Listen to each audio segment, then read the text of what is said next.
안녕하세요. 알쓸맥자 류난쌤입니다. 한 주간 잘 지내셨으리라 생각됩니다. 진짜 2021년 방송을 시작했습니다. 1월 7일이에요. 오늘 목요일이고요. 정말 춥습니다. 영하 15도, 16도. 낮에 영하 14도, 15도였거든요.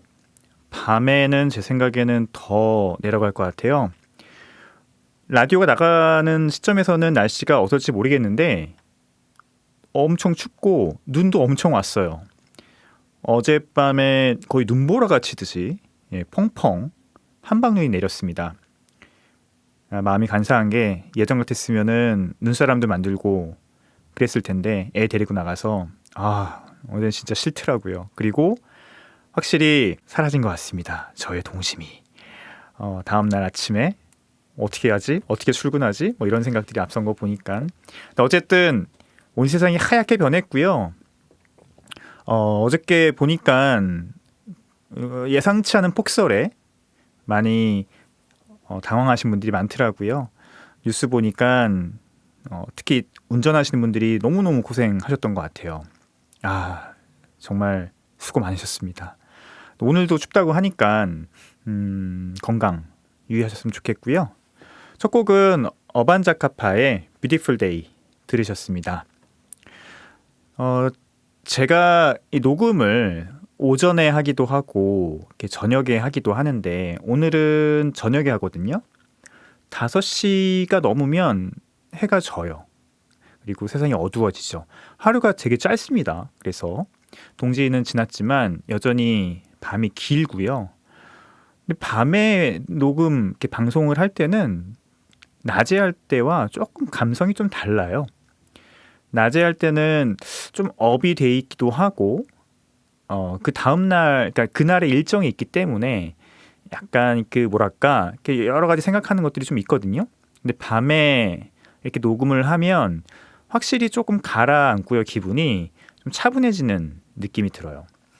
오늘 2021년 드디어 첫 방송인데요.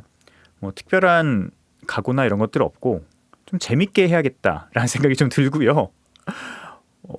그리고 제가 이렇게 녹음한 거 제 목소리를 들어보면은 제 목소리 같지 않잖아요. 보통 자기 목소리 들으면 남들은 좋다고 하지만 저는 제가 마음에 안 들고 희한하게 제가 말할 때마다 자주 쓰는 단어들이 있고요. 추임새라고 하죠. 그리고 이렇게 듣기 싫은 몇몇 그 소리들이 있거든요. 제 귀엔 좀 들려요. 거슬리는데 앞으로 방송할 때 웬만하면 될 수 있으면 그런 추임새나 제가 잘 쓰는 어떤 단어들 이런 거 있잖아요. 지금 어떤 이런 거. 제가 생각보다 이런 단어들을 많이 쓰더라고요. 거슬리지 않는 좀 매끄러운 방송을 하도록 하겠습니다. 그리고 일단 제가 건강해야겠죠. 건강하지 않으면 방송을 이어갈 수 없기 때문에 여기 계신 분들한테도 민폐고 건강하게 올 한 해도 열심히 방송해 보도록 하겠습니다. 원래는 오늘 알쓸맥자 멤버들 모이는 날이었거든요. 또 연기됐습니다. 이명용 이사님이 의사시잖아요. 특히 재활병원 의사이신데 부천 쪽에서 의사님들, 특히 이제 요양병원이나 재활병원 의사님들을 이렇게 사적 모임을 금지를 하는, 사적 모임 하지 말아달라고 하는 좀 명령이 내려왔다 그러시더라고요. 그래서 이명용 이사님 아주 지금 죽을 맛을 보내고 계십니다. 그래서 좀 다음 주나 다음 주에 알쓸맥잡 멤버들 모여서 같이 얘기를 하도록 하고요. 또 우리 비어 소믈리에 김미연 비어 소믈리에랑도 맥락 잡기를 이어가도록 하겠습니다. 오늘은 첫 방송이니만큼 2021년 맥주 뉴스가 뭐가 있을지 한번 살펴보고 또 한 주간 제가 마신 맥주들에 대해서 소개도 하고 이야기도 풀면서 1시간 보내도록 하겠습니다. 음악 듣고 와서 우리 맥주 뉴스 진행해 볼까요? 두 번째 노래는 A Night in Seoul이라고, 야 뭐냐 발음 이거 뭐니? A Night in Seoul, 토이가 부르는 노래입니다.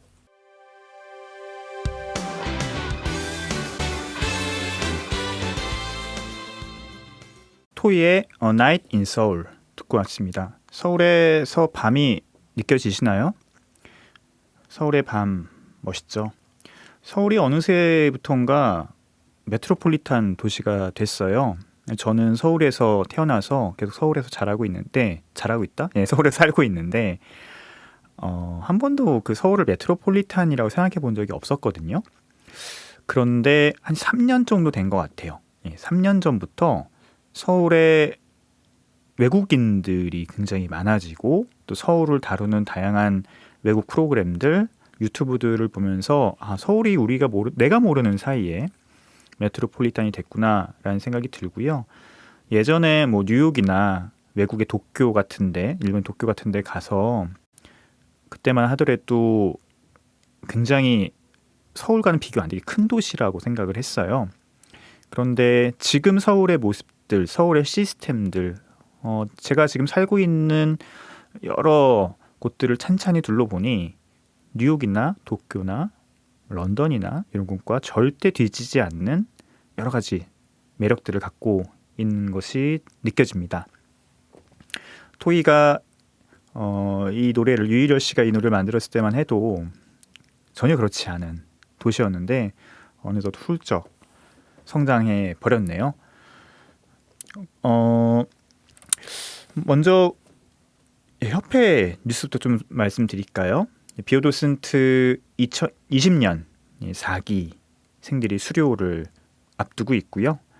어드밴스드 2기가 수료가 됐어요. 비오도슨트는 저희 협회의 굉장히 중요한 자산이자 분들인데요. 꾸준히 맥주로 함께 할 수 있고 맥주도 공부하고 또 수료하신 다음에 계속 맥주 문화를 전도하시고 전파하시는 멋진 세력? 세력이라고 하면 너무 정치적이고 뭐랄까 이렇게 멋진 군이 되신 거에 대해서 항상 감사하게 생각하고 저희가 비오도슨트가 이제 한 80명 정도 수료를 하셨거든요. 3년 동안. 협회에서 함께 여러 가지 할 수 있는 일들이 많을 것 같습니다. 사실 코로나만 아니었으면 이미 다양하고 재밌는 맥주 문화 활동들을 했을 텐데 너무 아쉽고요. 저는 1월 정도 지나면 좀 잠잠해지지 않을까라는 생각이 듭니다. 지금 많이 코로나가 늘어났는데 외국 상황을 보면 굉장히 선방하고 있다고 개인적으로 생각하고 있어요. 어쨌든 나와서 방송도 하고 사람을 제가 만나진 않지만 그래도 일상적인 활동들을 하고 있잖아요. 의료진들에게 다시 한번 감사드리고 조금만 더 참았으면 좋겠어요. 서로를 위해서 말이죠. 2021년 협회에서 여러 가지 것들을 계획하고 있는데요. 일단 코로나가 줄어들긴 해야 돼요. 이게 지속되면 할 수 없는 일이라 일단 저희 테이스팅 포럼 4회째를 마쳤고 줌으로 하고 있거든요. 온라인으로 굉장히 좋습니다.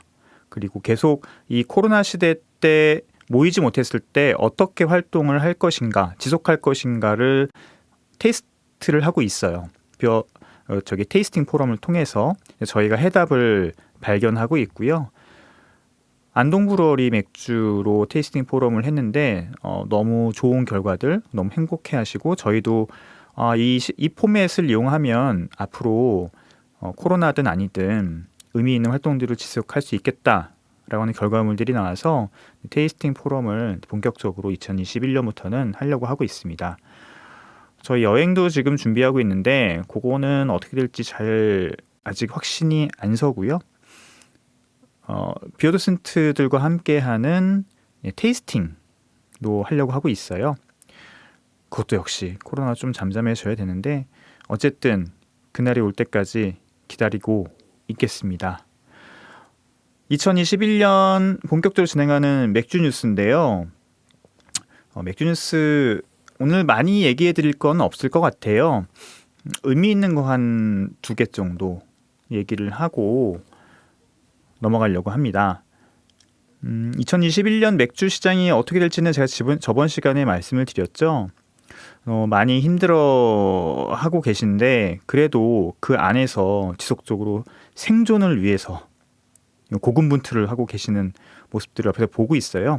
어떻게 좀 도와드려야겠다는 생각이 들고 저도 역시 같이 도움을 받아서 같이 맥주 산업이 성장할 수 있는 일들이 무엇인가 고민하고 있고 맥주 뉴스도 그런 어떤 일환으로 좀 봐주셨으면 좋겠어요. 저희 방송 빼고는 맥주 뉴스에 대해서 정기적으로 얘기를 하고 있는 곳이 없잖아요.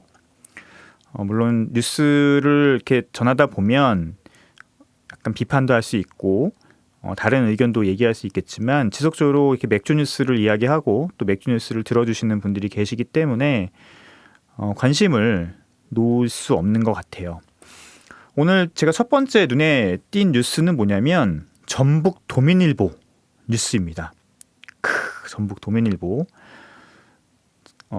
저희 협회에서 이번에 올해 하려고 하는 일 중에서 하나이기 때문에 관심을 갖고 가져왔습니다.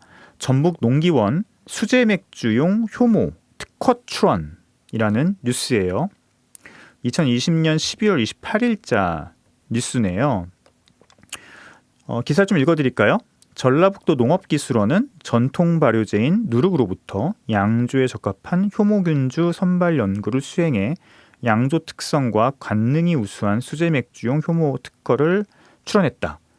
누룩으로부터 효모균주를 컬처링 했나 보네요. 수제 맥주 시장이 계속 성장하고 있고 2024년에 3천억 원 시장 달성할 거라고 관련 업계 전망 누가 전망하는지 모르겠네요. 하여튼 관련 업계 전망하고 있다는데 관련 업계의 저희는 전망하고 있지 않습니다. 이렇게 중요한 거는 그 국내 농산물을 맥주에 이용하는 데 있어서 효모도 중요하다는 걸 좀 말씀을 드리고 싶어요. 우리가 국내 농산물 맥주, 국내 농산물을 사용한 맥주라고 하면 보통 곡물을 얘기하거나 여러 가지 부가물들을 먼저 생각을 하는데 효모를 생각해 보아야 할 때가 아닌가라고 생각합니다. 특히 올해부터는. 그런 의미에서 굉장히 의미가 있는 뉴스죠. 효모를 컬처링하는 것은 아주 그렇게 어려운 일은 아니라고 저는 알고 있어요. 그런데 그 발굴한 효모들이 맥주에 어떤 향미를 부여를 하고 그런 특성들이 변이 없이 꾸준히 쭉 이어갈 수 있도록 보존하고 꾸준히 배양하는 게 굉장히 중요한데 그런 일들에 대한 그 시발점이 되지 않나라고 생각 들고요. 여기 보면 전북농업기술원에서는 전북 지역에서 곳곳에서 수집한 누룩으로부터 양조 미생물을 분리하여 수제 맥주 제조용 효모균주를 선발했다. 이번에 선발한 효모균주는 에일 맥주 발효 관능이 우수한 사카로미세스 세르비시에이다. 그러겠죠. 예, 당연히 그러겠죠. 사카로미세스 세르비시에겠죠. 에일 맥주 효모니까.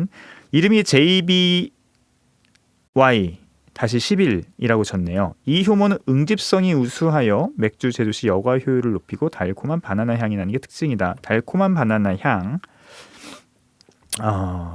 바이스비어 효모의 특징이죠. 바나나 향은 전형적인. 수제 맥주는 발효 온도 특성의 차이에 따라 가볍고 청량한 라거와 묵직하면서 풍미가 있는 에일 맥주로 구분할 수 있다. 이거 뭐 수제 맥주가 이렇게 구별되는 게 아니고 맥주가 이렇게 구별이 되고 있죠. 이렇게 구별을 하고 있는 겁니다. 편의상. 왜냐하면 가장 큰 특성을 보이는 게 효모의 특성에 따라서 구분하는 것이기 때문에 그렇고요. 농업기술원은 라거 맥주로 획일화되어 있는 상업용 맥주 시장에서 토종 효모를 활용한 에일 맥주로 수제 맥주의 경쟁력을 높이는 데 주력하고 있다. 그러나 수제 맥주는 사실 에일 맥주들이 훨씬 많죠. 이런 부분들은 조금 다 여러 곳에 주목했으면 좋겠어요. 저희 협회에서도 올해 하려고 하는 세미나 주제 중에 하나가 이 한국 효모거든요. 한국 맥주 효모죠. 현재 한국에서 맥주를 만드는데 대부분 효모들은 외국에서 구매해서 오는 효모들을 사용하고 있고요. 영국이나 미국 같은 경우는 아주 오래전부터 이 효모들을 보관을 하고 있어요. 그래서 어느 양조장이 망하거나 어느 맥주가 사라진다고 하더라도 그 맥주를 만들고 싶으면 그 효모를 보관하고 있는 센터에 가서 그 효모를 가져올 수 있습니다. 뭐 300년 전, 400년 전에 살았던 맥주 효모도 갖고 있다고 하는 이야기를 들었어요. 맥주가 우리나라 술이 아니기 때문에 우리나라에서는 한국 맥주 효모라는 게 어차피 없죠. 그렇다고 하면 이건 오히려 기회가 될 수 있거든요. 한국에 있는 효모들, 특히 맥주 양조에 적합한 효모들을 컬처링, 발굴을 해서 하나의 중요한 종으로 키워내면 의미가 있을 것 같고요. 이것 또한 우리나라 농산물을 이용한 맥주가 아닐까 생각이 됩니다. 뭐 이렇게 컬처링하고 배양하는 거는 이제 전문가들, 이런 미생물 전문가들이 해야 되는 일이지만 이걸로 맥주를 만들고 이 맥주가 과연 상업 맥주로서 적합한지, 그리고 스타일에 맞는 어떤 스타일에 맞을 것인지, 이런 것들은 저희가 해야 될 일이에요. 저희 협회가 해야 될 일이고 맥주 전문가들이 해야 될 일입니다. 그리고 그 효모들이 지속적으로 맥주에 사용될 수 있는지, 이런 것들도 역시 저희가 할 수 있는 일이거든요. 효모를 통해서 맥주를 만들었을 때 어떤 스타일에 적합한지는 맥주 전문가들이 해야 될 일입니다. 발굴을 해서 단순히 특허를 출원했다고 해서 이게 다가 아니거든요. 저희가 올해는 이런 세미나를 좀 열려고 합니다. 맥주업계에서도 이런 쪽에 관심을 갖고 계신 박사님들도 계시고, 또 저희 협회도 많은 관심을 갖고 있는 분야 중에 하나거든요. 근데 이전까지만 하더라도 농진청이나 어차피 농진청 산하긴 하지만 농진청에서 뭐 쌀이라든지 여러 가지 맥주에 넣을 수 있는 부가물을 개발을 해서 양조장에 만들어봐, 이런 식으로 일이 추진이 됐어요. 전문가이긴 하겠지만 그 양조자들이. 하지만 좀 대중적으로 알릴 수 있는, 또 그리고 다양한 집단 의견이 모아질 수 있는 그런 기회들이 없었거든요. 그래서 올해는 저희가 그런 어떤 자리를 만들어 보려고 합니다. 역시 세미나나 이런 자리들이 중심이 될 것 같고요. 농진 쪽에서 갖고 있는 여러 가지 맥주 부가물이나 아니면 농산물이나 아니면 이런 효모들에 관한 이야기를 가지고 한국 재료들에 대한 얘기를 전개시켜 나가보려고 해요. 맥주 재료를 100% 국산을 쓸 수는 없어요. 지금 현실은 그렇지 않습니다. 그러고 싶지만 그럴 수 없는 게 현실이거든요. 그렇다고 해서 전혀 안 할 수는 없죠. 시작은 해야 됩니다. 하지만 그런 국산 농산물이 들어간 맥주에 대한 페이버는 있어야 된다고 생각을 해요. 예를 들어서 지금 전통주 같은 경우는 국내 농산물을 쓰면 뭐 온라인으로도 팔 수 있고 여러 가지 지원금도 나오잖아요. 맥주에서도 그런 것들이 좀 필요하지 않나라는 강력한 생각을 하고 있고, 또 강력하게 주장해 나갈 생각입니다. 100% 국내 농산물을 쓸 수 없지만 어느 정도 국내 농산물을 쓴 맥주에 대해서는 조금 크게 얘기하면 세금이나 아니면 온라인 판매나 아니면 여러 가지 지원금들이 필요하다고 생각해요. 그래야지 양조사들이나 양조장들이나 저희 협회에서도 국산 농산물을 쓴, 국산 효모를 쓴 맥주 개발에 조금 더 많은 관심을 기울일 것이고 더 많은 활동을 할 수 있을 거라고 생각을 하거든요. 어쨌든 저희 협회의 주목적 사업 중에 하나이기 때문에 올해는 좀 적극적으로 이런 부분들을 이야기하도록 하겠습니다. 우리나라 크래프트 맥주, 그러니까 한국 수제 맥주 중에 하나가 저는 로컬이라고 생각하는데, 로컬은 여러 가지가 있겠죠. 그 중에서 재료도 포함되기 때문에 재료가 일단 제대로 사용된, 그리고 제대로 사용되고 의미가 정확하게 전달이 되는 어떤 시스템을, 플랫폼을 구축해야 된다. 그리고 그런 시점이 됐다라고 생각합니다. 그런 말씀을 드리기 위해서 전북 도민일보에서 나온 뉴스를 가져와 봤습니다.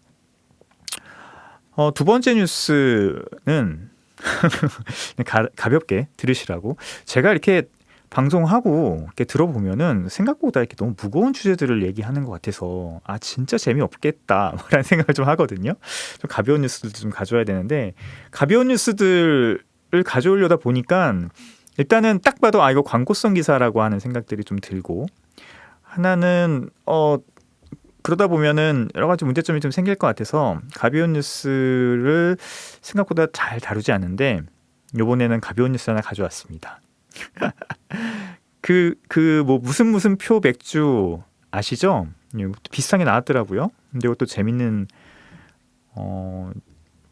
이름을 갖고 있는 맥주여서 스포츠존에서 2020년 12월 30날 나온 기사고요.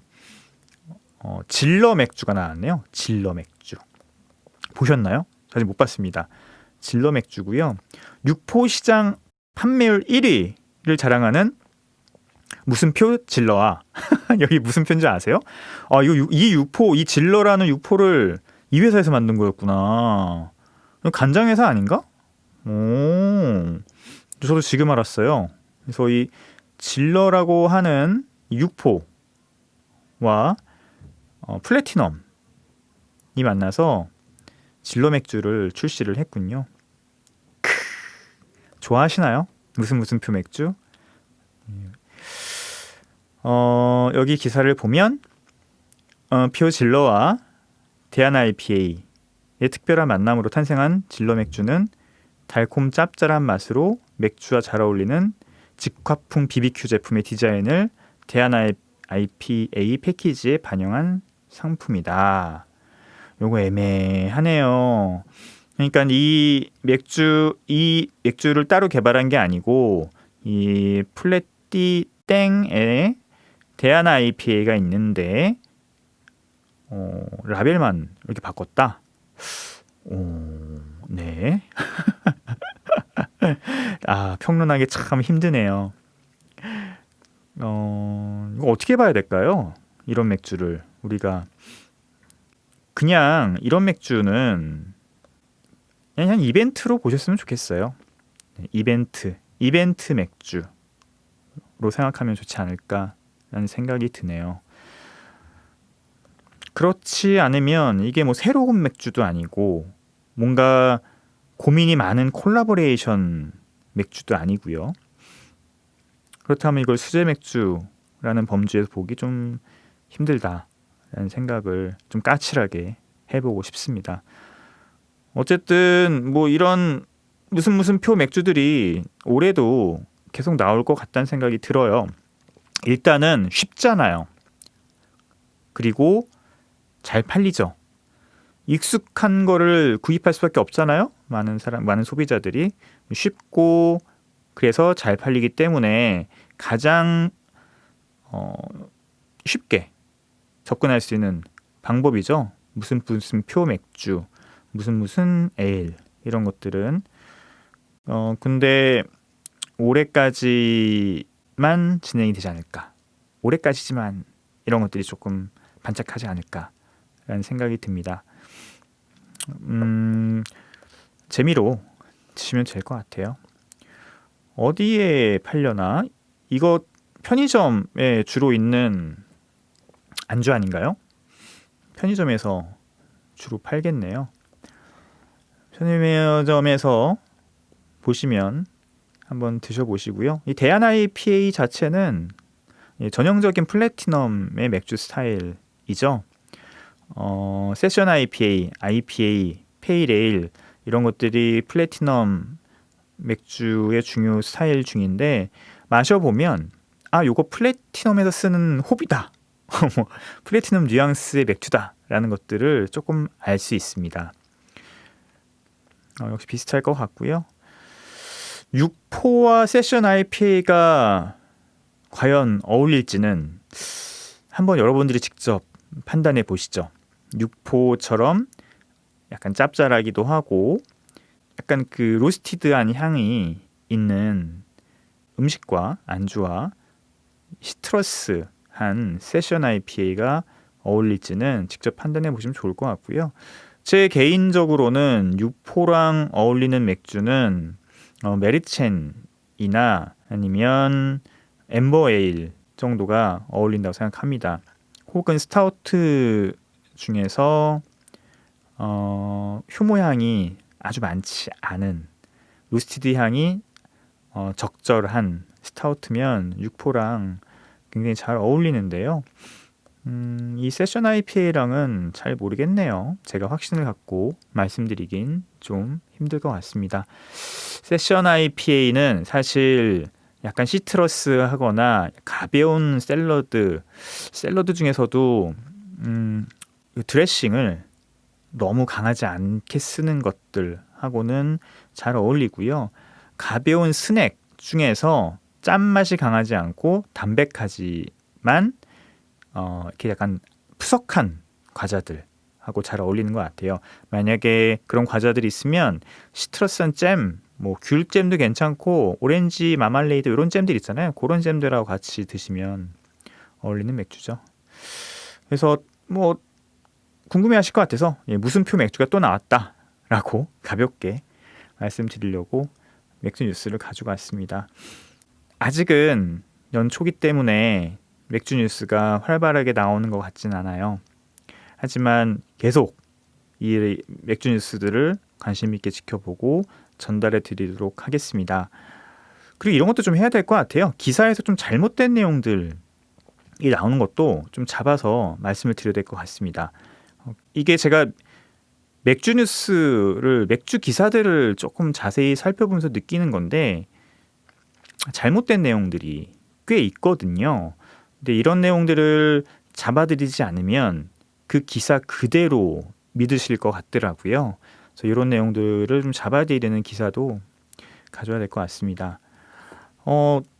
맥주 뉴스 치고는 되게 간단하게 오늘 끝냈죠? 2개 아주 가볍게 말씀드리고 맥주 뉴스 시간 2021년 첫 맥주 뉴스 시간을 정리하도록 하죠. 세 번째 음악 듣고 와서 제가 한 주일 동안 마신 맥주 아주 가볍게 풀어드리도록 하겠습니다.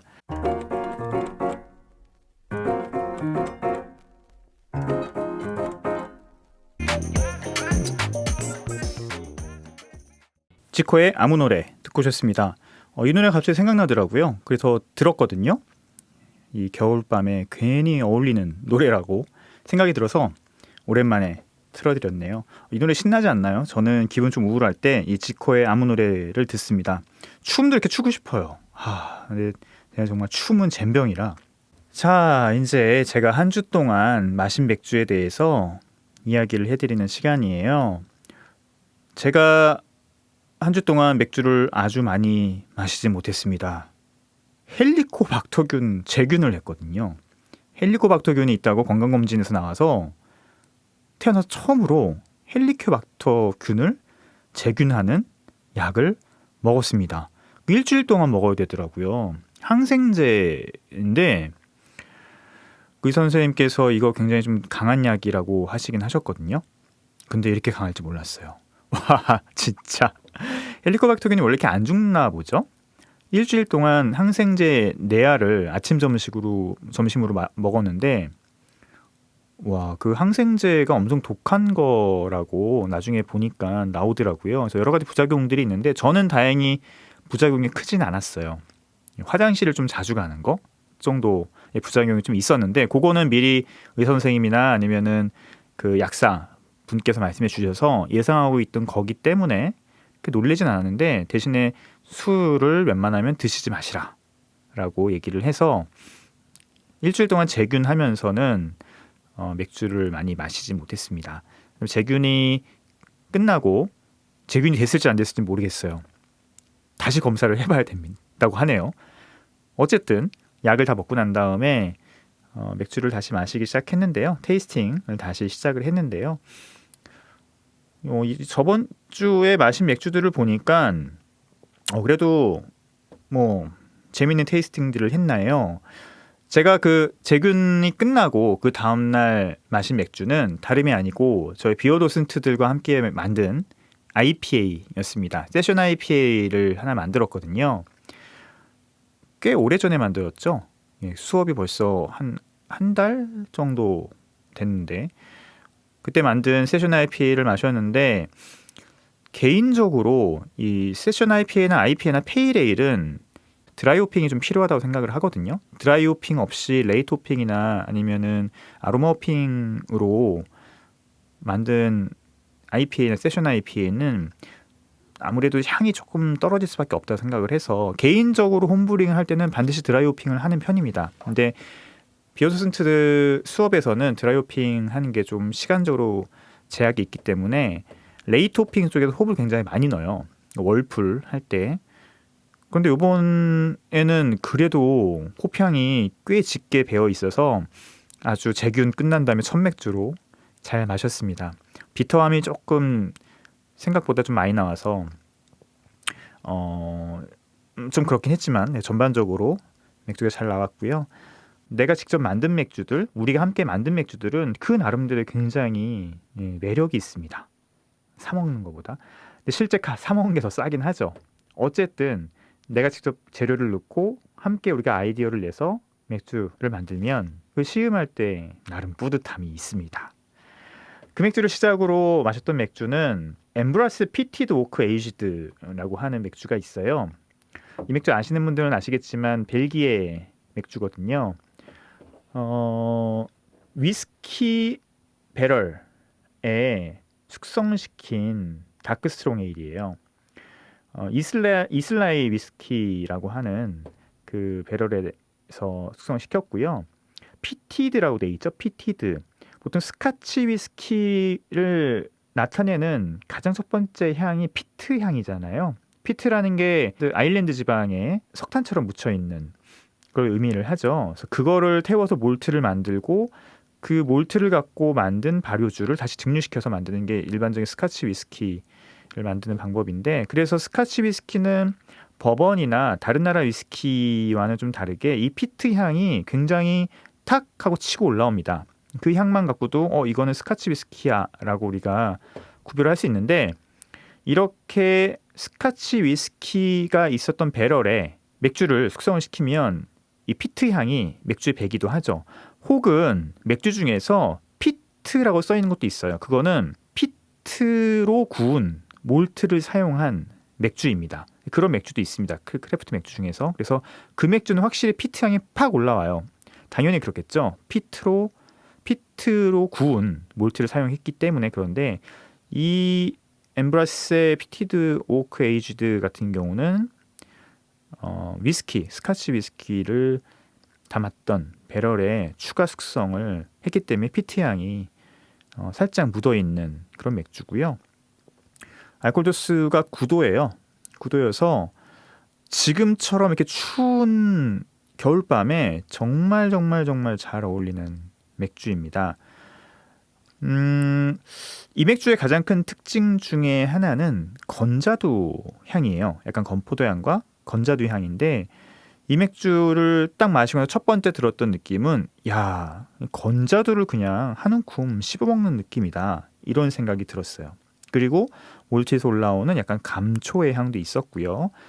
또 이 향이 정말 더 많은 복합성들을 부여해 주는데요. 약간 쉐리 주에서 나오는 그런 향도 있습니다. 이 쉐리 향은 와인에서도 자주 느낄 수 있는 향인데요. 특히 이렇게 배럴 에이지된 맥주에서 약간 산화된 느낌의 쉐리 향이 딱 올라오면 그 맥주는 정말 잘 에이징 됐다고 저는 개인적으로 생각을 합니다. 이 쉐리 향은 맥주가 산화될 때 나올 수 있는 향이거든요. 일반적인 맥주에서 이 쉐리 향이 난다고 하면은 그 맥주는 약간 문제가 있다고 제가 생각할 수 있지만, 이렇게 일부러 오크 배럴에 오랫동안 숙성한 맥주에서 이 쉐리 향, 이 산화된 느낌의 이 쉐리 향이 올라오면 그거는 괜찮다고 봅니다. 그리고 저는 굉장히 좋아해요. 진짜 오크에서 숙성을 시켰구나. 진짜 19세기, 18세기 때 오크에서 숙성을 시켰던 그런 느낌들을 느낄 수 있구나. 제가 그때 맥주를 마셔보진 않았지만 그때 있었던 맥주들, 특히 고도수 맥주들에서는 이렇게 쉐리 향이 낫겠다라고 하는 생각이 들기 때문에 저는 좋아합니다. 그런데 이 엠브레스 피티드 오크 에이지드에서는 이런 향까지 살짝 묻어나왔기 때문에 너무너무 제가 맛있게 마셨던 맥주예요. 그리고 피트 향이라고 하기에는 너무 도드라지진 않았고 약간 스모키 향이 있었어요. 스모키한 향이. 그래서 피트 향과 스모키의 그 중간 정도 향이 살짝 묻어났기 때문에 아주 좋게 아주 이렇게 감탄하면서 마셨던 맥주입니다. 특히 제가 좋아하는 스타일이잖아요. 임페리얼 스타우트, 쿼드루펠, 벨지안 다크 스트롱 에일 뭐 이런 맥주들, 특히 제가 더 좋아하는 배럴 에이지드 맥주기 때문에 너무너무 행복하게 마셨던 기억이 있고요. 뭐 복합성이나 밸런스나 모든 면에서 훌륭했던 맥주였습니다. 그래서 개인적으로는 위스키 배럴에 숙성시켰다는 생각보다는 약간 꼬냑 배럴에 숙성시킨 느낌이라고 생각이 됐습니다. 딱 마셨을 때 이거 약간 꼬냑 향과 비슷하다라는 생각이 좀 들었고요. 약간 상미기한에 거의 가까이 다가왔던 맥주기 때문에 조금 더 그런 느낌이 들었을 수도 있을 것 같아요. 어쨌든 배럴 에이지드 맥주지만 굉장히 마시기 편하고 아주 멋진 복합성들을 느낄 수 있는 맥주였기 때문에 오늘 소개를 시켜드렸고요. 두 번째 마셨던 마신 맥주는 덕덕구스죠. 덕덕구스. 덕덕 IPA는 어디서 나온 거니? 네, 덕덕구스 맥주예요. 이거는 이제 한국과 이제 중국 지역 특화 맥주죠. 미국 구스 홈페이지에 가시면 이 맥주를 발견하실 수 없습니다. 한국에서 만들어지는 맥주고요. 오땡에서 만들어지는 맥주입니다. 이 맥주 우리 김미연 비어 소믈리에가 소개를 시켜드리기도 했잖아요. 저도 뭐 비교적 자주 먹는 맥주입니다. 가성비적으로는 솔직히 따라가기 힘든 맥주긴 해요. 이 정도 가격에 이 정도 향, 이 정도 밸런스를 갖고 있는 맥주를 사실 솔직히 찾기 힘들죠. 그런데 이 맥주의 문제점이 뭐냐면 좀 들쑥날쑥해요. 제가 자주 먹기 때문에 아는 거기도 하고, 마실 때마다 저는 이 향미를 테스팅을 하기 때문에 느끼는 건데, 어떤 배치 같은 경우는 굉장히 훌륭하고 어떤 배치 같은 경우는 문제가 좀 있습니다. 문제가 있다기보다는 이렇게 들쑥날쑥하다는 거죠. 그래서 제가 저번 주에 마셨던 이 덕덕 같은 경우는 굉장히 훌륭했어요. 특히 유자 향이 이렇게 많이 나오는 세션 IPA, 국내 세션 IPA는 못 봤던 것 같습니다. 그런데 다른 덕덕을 마셨을 때는 이런 유자향을 크게 느끼지 못했거든요. 시트러시한 느낌은 분명히 갖고 있지만 이렇게 뚜렷한 유자향이 난 거는 이번이 처음이었던 것 같아요. 그래서 마시면서 역시 들쑥날쑥하구나. 이거를 좀 잡아내는 게 국내 양조장들의 미션이겠다라는 생각이 들더라고요. 오땡 공장이 두 군데가 있죠. 광주하고 이천. 거기서 이제 국내 맥주들이 주로 만들어지고, 그리고 OEM 맥주들도 여기서 만들어지죠. 다들 아시는 호가땡 같은 맥주도 여기서 만들어지기 시작했고, 텔땡 뭐 이런 맥주들, 그리고 아마 버드와이닝도 아마 여기서 만들어질 것 같은데, 공장에 따라서 이게 맥주가 조금 컨디션이 왔다 갔다 하는 건지, 아니면 한 공장에서 만드는데 이게 배치마다 달라지는지는 잘 모릅니다. 그건 뭐 내부 사정이니까 잘 모르겠지만 이걸 좀 잡아줬으면 좋겠다라고 하는 생각이 드네요. 작은 양조장도 아니고 우리나라에서 제일 큰 양조장인데, 제일 큰 브랜드인데 이 정도는 좀 잡아줘야 되는 게 아닌가라는 생각을 이 맥주를 마시면서 했습니다. 뭐 특별히 테이스팅을 하면서 마시는 맥주들은 아니죠. 그냥 데일리 TV 보면서 아몬드 하나씩 까먹으면서 마시는 맥주인데도 이런 생각을 한 거는 참 병이네요. 제가 생각해도 그냥 편하게 마시면 되는데. 그저께 마셨던 맥주가 슈랭케를 땡이에요. 밤베르크의 맥주인 훈제 맥주, 라우쿠비어, 대표적인 라우쿠비어 맥주죠. 제가 사랑하는 맥주기도 하고, 밤베르크 가서 정말 너무너무 많이 마셔서 힘들었던 맥주기도 한데, 근데 이번에 마셨던 맥주는 요거 상미기한 살짝 넘긴 두 맥주를 한번 비교 테이스팅을 해봤어요. 하나는 원래 이 맥주가 상미기한이 1년이거든요. 그런데 1년을 살짝 넘긴 맥주와 2년을 살짝 넘긴 맥주를 똑같이 테이스팅 해봤습니다. 똑같은 맥주예요. 똑같은 슈랭케를라인데, 개인적으로는 이 슈랭케를라는 상미기한을 살짝 넘긴, 1년을 살짝 넘긴 맥주가 제일 맛있습니다. 한국에선 그래요. 밤베르크에서는 그냥 바로 양조장에서 바로 간 넘어간 맥주를 마시는 게 진짜 프레시하고 너무너무 음용성이 좋았거든요. 그런데 한국에서는 오히려 상미기한을 살짝 넘긴 슈렌케를라가 조금 더 음용성이 좋았고 조금 더 마시기 편했어요. 맥주에서 훈제향이 난다고 생각하면 처음에 받아들이기 힘드실 텐데 이게 1년 정도 지나면 그 훈제향들이 살짝 줄어듭니다. 그렇다고 해서 다른 향들이 같이 죽느냐? 그렇지 않아요. 다른 어떤 향들은 여전히 활기차고 신선하게 다가오기 때문에 저는 이 슈렌케를라는 1년 넘은 걸 좋아하는데 2년 넘은 거를 테이스팅을 해보니까 이전에도 해봤지만 다시 해보니까 전반적인 향미들이 이제 살짝 죽어있는 느낌, 사라지진 않고 이렇게 살짝 부드러워진 느낌들이 들었기 때문에 저는 슈렌케를라의 매력은 1년 정도 살짝 넘긴 게 제일 좋다고 생각을 합니다. 이 맥주는 4년 넘은 맥주도 마셔봤는데요. 4년 넘은 맥주도 마실만 합니다. 나쁘지 않습니다. 안 죽습니다. 네. 혹시 슈렌케를라를 드셔보실 기회가 있으면 꼭 드셔보시고요. 구입하실 기회가 있으면 빨리 안 드셔도 되거든요. 예, 좀 많이 사놓으셨다가 냉장고에서 천천히 숙성을 하시면서 드시는 걸 전문가적으로 추천을 합니다. 그리고 어제 제가 마신 맥주는 로스트 코스트사의 레버넌 땡 IPA예요. 이거 오랜만에 저도 마시는데요. 이 레버넌 땡 IPA는 정말 좋은 IPA입니다. 지금 한국에서 클래시컬한 좋은 IPA들 찾기 힘든 거 아세요? 생각도 찾기 힘듭니다. 요즘 다 헤이즈 IPA 쪽으로 또 트렌드가 가버리는 바람에 클래시컬하지만 좋은 IPA를 찾기가 힘든데 이 레버넌 땡 이 IPA는 제가 정말 강력하게 추천하는 IPA 하나예요. 밸런스가 정말 괜찮은 클래시컬한 IPA고요. 쓴맛이 좀 높아요. 제가 어저께 테이스팅 해보니까 IBU가 한 55에서 60 정도 사이 정도 되는 것 같더라고요. 그러면 굉장히 쓴맛이거든요. 하지만 그 쓴맛을 균형감을 맞춰주는 볼드한 단맛이 있습니다. 뭉근한 단맛이 있어서 이 두 개가 만나서 확실한 쓴맛이 느껴지지만 마시기는 나쁘지 않은, 음용성은 괜찮은 그런 맥주예요.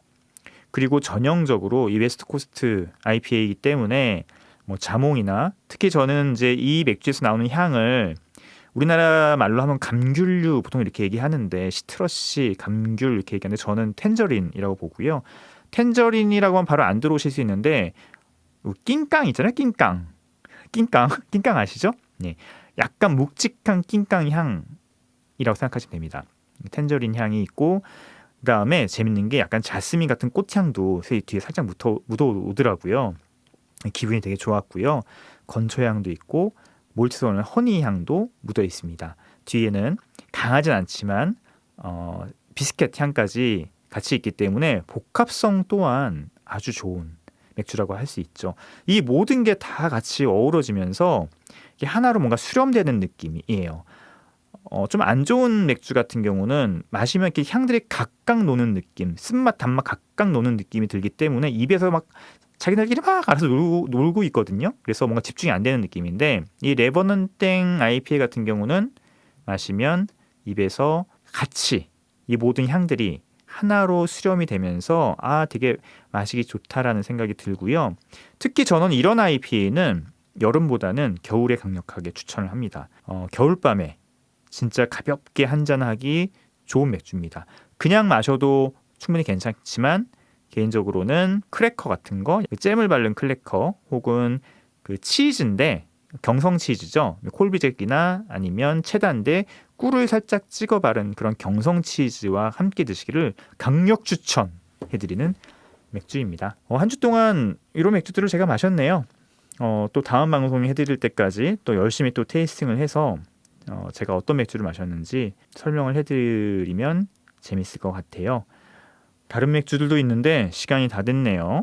남은 맥주들은 킵해놨다가 다음 시간에 또 소개를 해드리도록 하겠습니다. 겨울이고 춥습니다. 움츠리기 쉬운데 춥다고 너무 과음하지 않으셨으면 좋겠어요. 뉴스 보니까 뭐 소주가 지금 재고가 동났다고 소주가 너무 많이 팔린다고 하는데 너무 많이 드시지 않았으면 좋겠고요. 저는 역시 맥주를 추천합니다. 맥주 가볍게 한잔 하시고 만약에 알코올이 좀 필요하시면 약간 알코올이 높은 맥주들 8도, 9도, 10도 이내의 맥주들을 드셨으면 좋겠어요. 그게 건강에도 좋고 우리 너무 고도수 술 드시지 않았으면 좋겠습니다. 오늘 시간 정리를 해야 될 것 같네요. 여전히 밖은 춥고 깜깜한데 저도 또 집에 가서 또 가볍게 맥주 한잔 해야죠. 즐거운 하루 보내시고요.